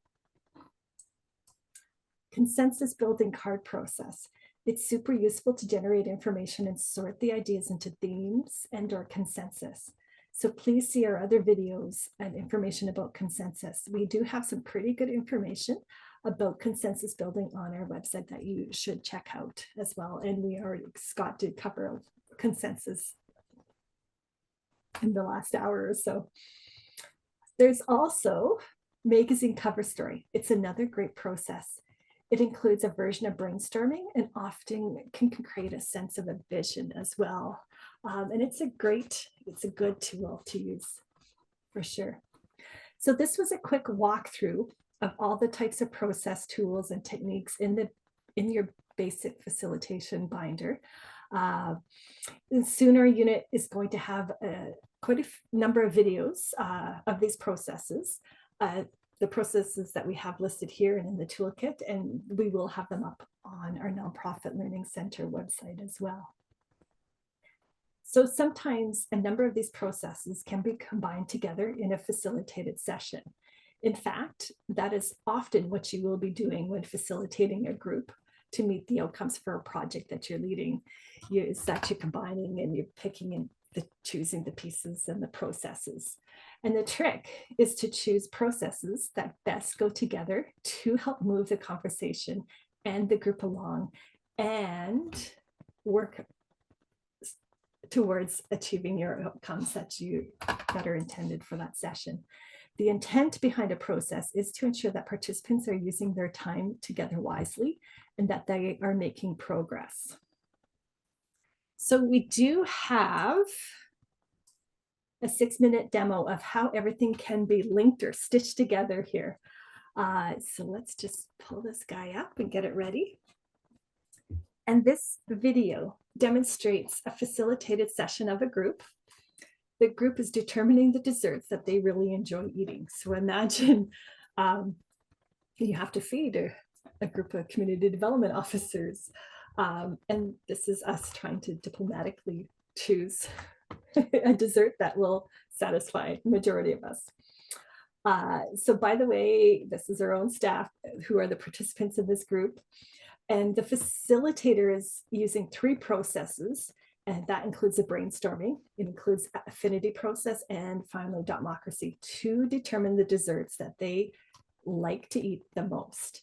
This is a typical facilitation strategy to have participants generate a number of ideas on a wall or on the screen, and then sort them into various groupings and then prioritize the groupings. So that's what we're going to do next here. So let's find the start button. And we start with brainstorming. Brainstorming is a tool that allows lots of creative ideas in a short amount of time. These ideas are written down and visible to all. Brainstorming takes place in a positive environment free of criticism.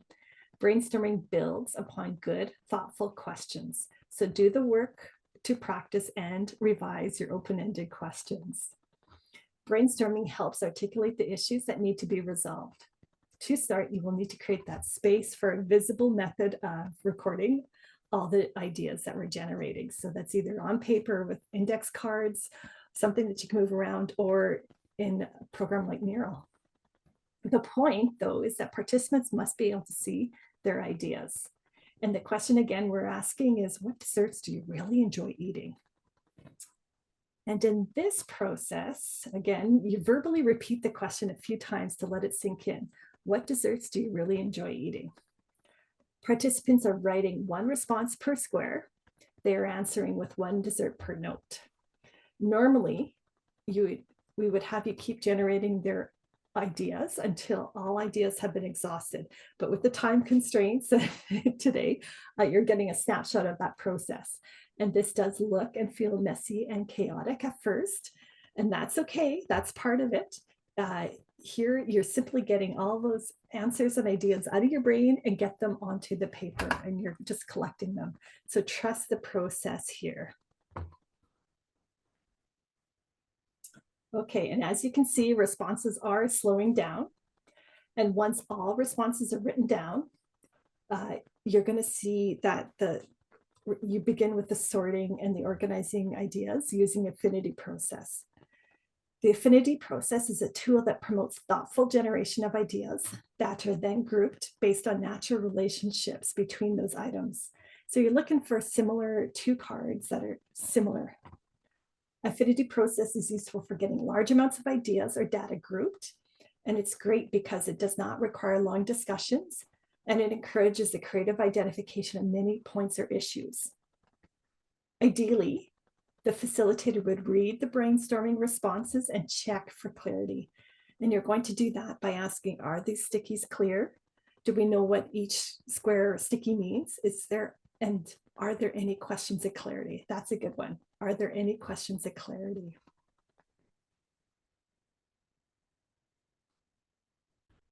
So today, for demonstration purposes, and because we're short on time, I have some help completing or to complete the sorting, and you'll start to see the squares start moving around here. So they are moving the squares into groups here. So when sorting into groups, we tell participants to arrange the notes into related groupings. You're finding the affinity or the common theme here. And folks can do it silently and all at once, so no one person influences the groupings. And you're looking for two notes that seem to be similar or related in some way, and you're moving those two cards together. And then you're looking for others that are either related to each other or to the other existing groupings and move them. It is best if groupings are done on an instinctual level rather than overthinking the groupings. So go with your gut here. Do not try to force single notes into the groupings where they don't belong. Notes may be continually moved from grouping to grouping, and that's okay. If you don't like where the note is, go ahead and move it. And often refer to these groupings as clusters.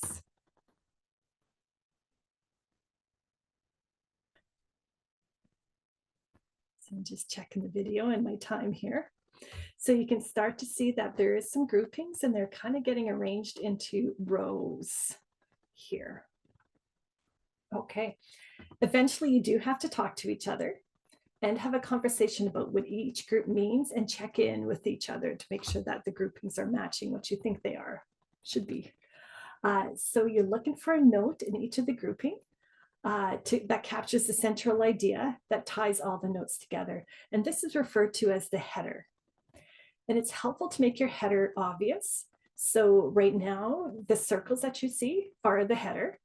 And you can change the color, add a border, change the size to show that it is a header. And as you can see, the circles on the left side of the screen are becoming headers, and they turned them red to make them really obvious. And it looks like they're finishing up organizing the desserts into groups, and the circles in red on the left are being built into a row behind it. So you have the header and then all those ideas behind it. So this example does a great job of tidying up the groups. And I can see an ice cream group. There's a baked goods group.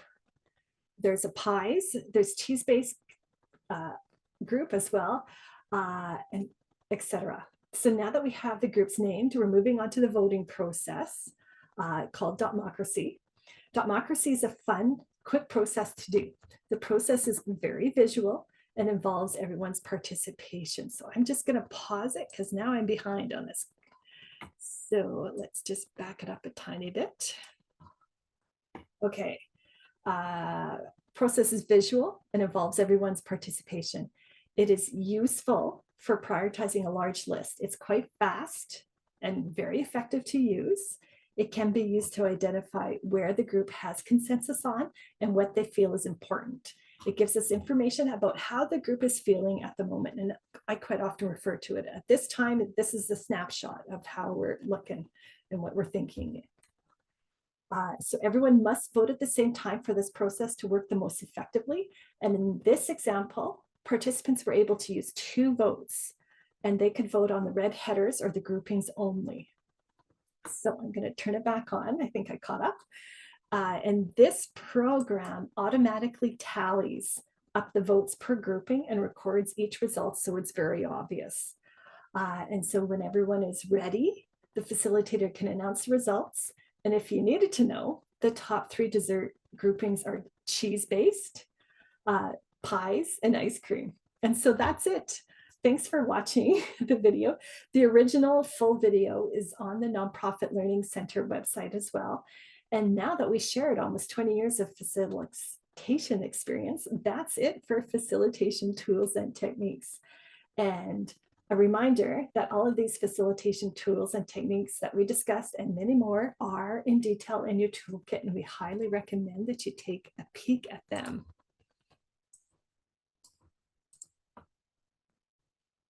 Okay, so we have completed a basic facilitation skills journey with this final 4th session today. Hopefully you have found this session valuable and helpful in your work with nonprofit organizations and in your community. So what are some key learnings that you have had from this session and from the whole basic facilitation skills series, right? We've had 4 days together. So please feel free to share your responses in the chat box.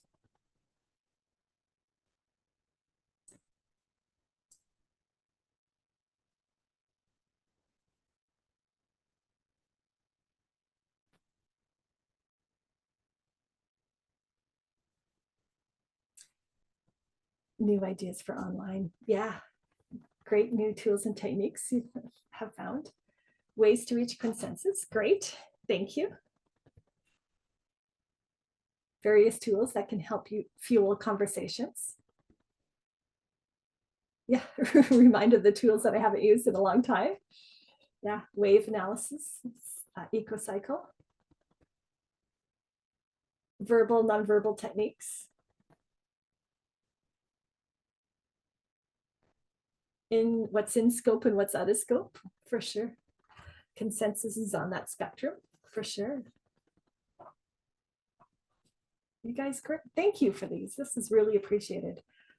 Multiple tools are available, and preparing is key. And I think I said this earlier, I just don't remember when or where, but as a general rule, and I think Scott would concur, is that we do prep about, if a session that we're facilitating is going to take about an hour, there's at least twice as much prep time goes in to prepare for that 1 hour of work. So 2 hours to 1 hour of face-to-face facilitation. And if it's new, brand new to us, and we don't have a lot of experience, I would even say that it might be 4 to 1, just as a comment as well. It's also, if it's very complex or challenging, that that will be the issue or whatever it might be that the group is trying to get to a consensus or agreement on. Yes, then it's a lot of prep that goes into it. Yeah, sometimes sure. A lot of work with even the potential participants that are going to be in that session as well. Yeah, good point. Thanks, Scott. Okay, we are going to have a few minutes for Q&A. But before we do that, we would like to get your feedback and formal feedback on this webinar session and all 4 sessions as well. Your feedback is very valuable and helpful to us as we move forward with future webinars. So please complete the online evaluation form right now. We appreciate it. We will read every single one as well. So simply click on the link in the chat box, and an evaluation form should pop up on your screen. If you could complete that form in the next couple minutes, that would be really helpful. Once completed, you just have to find that submit button and simply click and submit. And the link is safe. We checked it out. Sometimes it does show up on your screen as a suspicious link, but we promise it's good to go. It's safe to click on.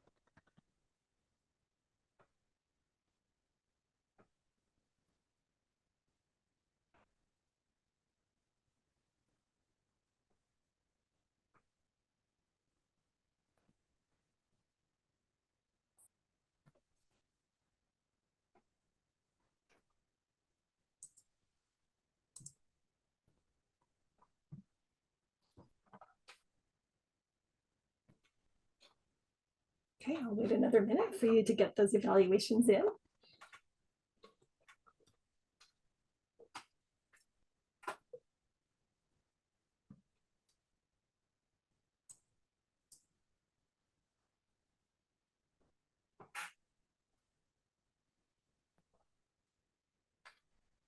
Does anybody have any questions?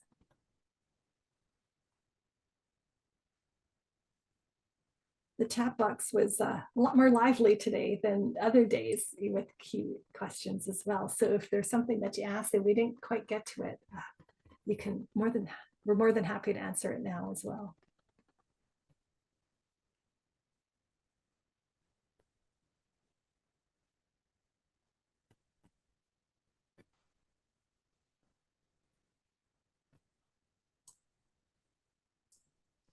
Yeah, Ellison talking about the participation certificate. We're going to keep working on our peoples that but we still believe there should be two ourselves, and so yeah, we're working on that part. We'll keep working on it and let you know if we come up with some success on that in our inner circles. You know what I mean? Because we do believe the time you put in it for 3 days is, it'd be nice to have something to recognize that in your own workspaces.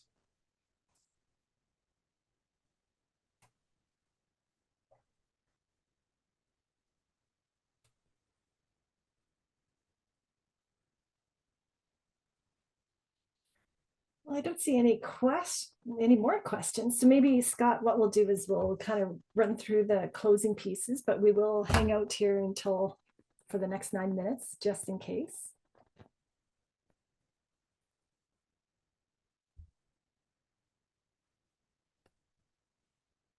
So the slide deck is Okay, I'll put the slide deck in again. That's part of our toolkit.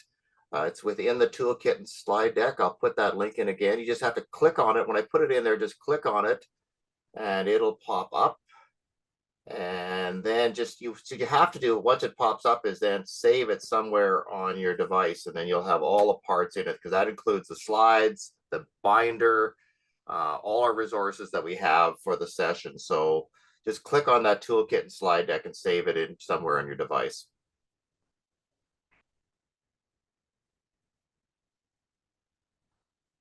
Put it again because I know sometimes the chat box moves up. Lots of good thoughts and comments. Yeah, thank everyone for all your kind comments too. Glad the time was meaningful, with you for sure. Okay, and I just received a direct message that says, I apologize for missing initial training dates. Will they be posted again so I can attend? And most likely we don't have dates for the next BFS or basic facilitation skills, but we will get those dates and they will be announced through our newsletter, and watch Eventbrite as well for those to come up. Yeah, a good reason to subscribe to the newsletter. That's right. But we'll try to get those out soon. There's a spring season coming up. We're not absolutely sure BFS, basic facilitation skills, will be in that spring season. I suspect it'll be in the fall for sure, but we'll see. We're still making decisions on whether it's going to be in the spring season or not, which our spring season is April 1st to June 30th. Perfect. And yes, when you get into the toolkit and use the toolkit and slide deck link, it does ask for a password. Go ahead and create one. It is password protected.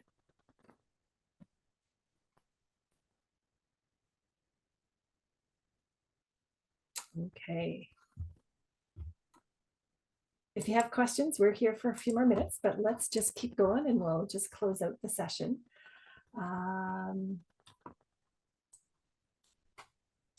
Once again, here is a listing of the online webinars offered by the Community Development Unit this season. These sessions are open for registration, and if you're interested in any of them or know of others who might be, please click on the registration link in the chat box or pass the information on to others. We'd love to have you join us again at a future session. And just as a reminder that we do have a few facilitation-based lunch and learn sessions. SWOT analysis is going to be on February 27th, and asset mapping is going to be on March 31st. Those are two very specific ones. Okay. And also, once again, as a reminder, we have a number of board and nonprofit related self-directed online courses and video recordings that you can access via our nonprofit learning center. And the nonprofit learning center link has just been put into the chat box as well. And if you have a question or need further information or would like to request services, like our contact information and information is also on the screen as well. And if you want to be informed of our future services, you could add your email address to the subscription form, and then you're in the know as well. And as a final goodbye, thank you for your participation in the Basic Facilitation Skills webinar series over the last 4 days. So take care, stay healthy, and always remember that our communities have so much more because of everything you do. So thank you all. Take care, stay warm. I just have a direct message that came to me on a question, Heather. I'll just answer it. But again, the question that came from the person in the direct message: in a hybrid meeting, when breaking out into groups for discussion, would you recommend all online attendees are in a group or on their own, and in-person attendees in their own group, or would you mix the two? There's a part of there that's probably, it depends. Probably my preference is this is an opportunity where you can have online actually interacting with in person in a breakout room. So if you can, the good, better, best. The best scenario, because I would say, is try to have in your breakout groups online and in person people together in each of those groups, because that way you are really reflecting the hybrid nature of what you're trying to do that night. You're not leaving out separate. You're not making that line in the sand sign online and in person as much. Now, I will say tech capabilities, abilities to maybe have a facilitator in the room and the like might dictate to some degree whether you're able to do that. Sometimes, yes, you might have to land on a good, better, best. You might have to land on maybe better, not best, because tech is going to have us with the group separate. But that's my answer to that question that came in on on a direct line from me. So hopefully that's helpful. Think of it Heather, as a I don't know if you want to chime in on that one or not, but yeah, think of it as a spectrum, because there is good, better, best, right? And if you can get it so the tech and the folks are able to, so that person is sitting almost side by side and you can have those conversations, great. But tech plays a role, and the skills and ability also play a role. And then even you need to make sure that there's clear communication. So somebody on a laptop, right? It's hard to see and hear that person if they're speaking just from a laptop and the laptop speaker, etc. So practice. Invest the time and energy ahead of time to see what is going to work and what isn't. And don't assume anything. Test it first.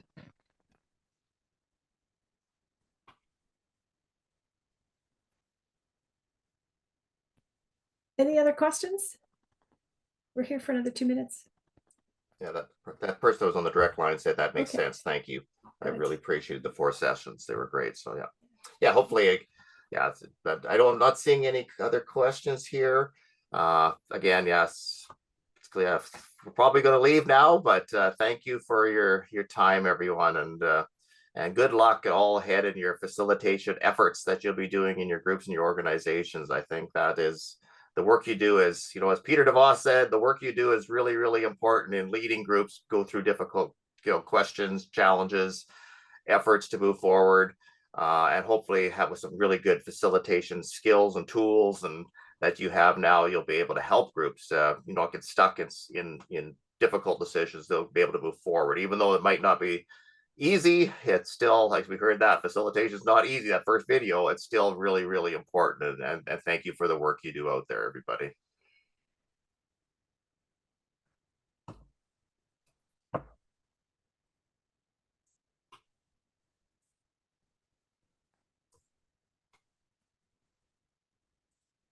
All right, we're going to sign off now. Bye for now. Take care, everybody. Have a great rest of your week.